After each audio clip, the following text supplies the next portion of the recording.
اچھا دو چیزیں جو ہے نا وہ بڑی امپورٹنٹ ہیں.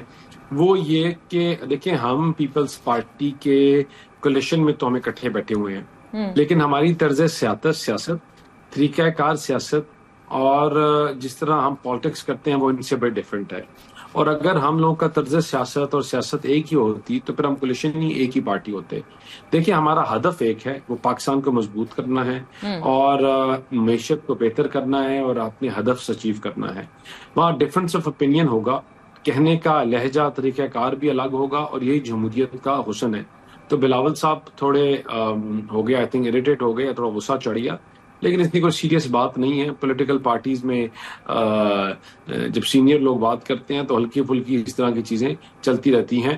اور یہ پولیٹیکل پارٹی میں آپ کسی کو روک تو نہیں سکتے کہ آپ نے کیا کس طرح بات کرنی ہے. تو basically in the end I think he just overreacted, otherwise nothing. ہم ان کے ساتھ کمیشن میں ہیں، اکٹھے ہیں، آگے بھی چلیں گے، اور انشاءاللہ جو ہمارا ہدف ہے جو معیشت کو مضبوط کرنا، بہتر کرنا، اس میں ڈیلیور بھی کر کے دکھائیں گے، اور انشاءاللہ اکٹھے بھی آگے چلیں گے. اچھا دانیال صاحب، یہ تو آپ نے بڑا سمپلسٹک سا ایک ویو دیا، لیکن ہمارے پروگرامز میں بھی یہ جو پیپلز پارٹی کے لوگ خاصے آگ بگولا نظر آتے تھے. اتنا مطلب لائٹ نہیں ہے ان کا جو گلہ ہے یا غصہ ہے. چودھری منظور صاحب ہمارے گزشتہ پروگرام میں بات کر کے گئے، انہوں نے کہا رانا ثناء اللہ صاحب نے غصہ دلایا جوائنٹ ایکشن کمیٹی کے عوام کو.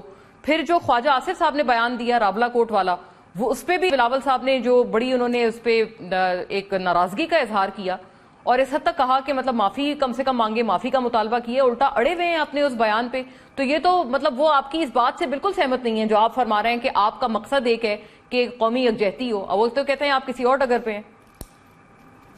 دیکھیں بعض دفعہ جو ہاؤس سے باہر بیٹھے ہوتے ہیں لوگ، ان کو ٹمپریچر نہیں پتا ہوتا، یا جو چیزوں کو انڈرسٹینڈ نہیں کر رہے ہوتے، تو تھوڑا بہت اس طرح کے سٹیٹمنٹس کچھ زیادہ طریقہ کار پیش کرنے کا، کہانی کا ہر بندے کا ایک الگ ہوتا ہے. تو لیکن میں نے جس طرح کہا کہ ایسی کوئی پریشانی کی بات نہیں ہے. بعض دفعہ ہم جب تنقید کرتے ہیں ان کے انفراسٹرکچر، روڈوں کے اوپر، ان کے کاموں کے اوپر، تو ہمارا یہ مطلب تھوڑی ہوتا ہے کہ ان کو اٹھا کے باہر پھینک دیں. خالی یہ مطلب ہوتا ہے کہ چیزوں کو اصلاح کریں، ٹھیک کریں، اور بہتری کی طرف چیزوں کو لے کے جائیں. تو وہ جو ہے اتنی کوئی سیریس بات نہیں ہے. اور وہ جو بیان تھا پھر دانیال صاحب، ان یور اون اسیسمنٹ، آپ بھی ماشاءاللہ مطلب you have a lengthy political career, آپ کا بڑی اچھی پولیٹیکل اننگز ہیں آپ کی. وہ ٹھیک تھا وزیر دفاع کا ریگارڈنگ راولا کوٹ اینڈ میرپور؟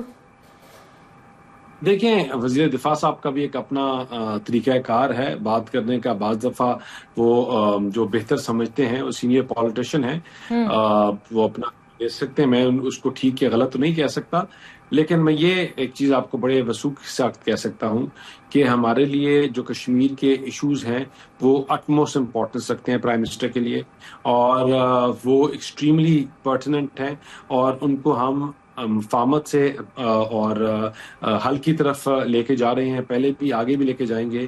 لیکن اگر کوئی یہ ابہام رکھتا ہے کہ اداروں کو، آپ پاکستان کو، اپنی افواج کو، آپ پارلیمان کو ہاسٹیج بنا کر چیزیں نکلواؤ گے، آپ اداروں کے اوپر حملہ کرو گے، and you will think that you will not be answerable to anybody, تو یہ کسی اور زوم میں ہے، یہ ان کی غلطی ہے.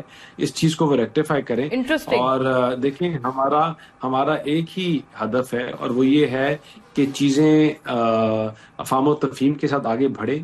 لوگوں کے جو جنرل پبلک کے ایشوز ہیں وہ ہم حل کریں، جو ایشوز ایٹ لارج ہیں وہ حل کریں. اچھا آئی ول ٹیک اٹ اکراس دانیال صاحب، آپ نے اس میں اپنا براڈر ذاتیات کی سیاست جو کسی کو نہیں کرنے دیں گے. صحیح ہوا. میں کیونکہ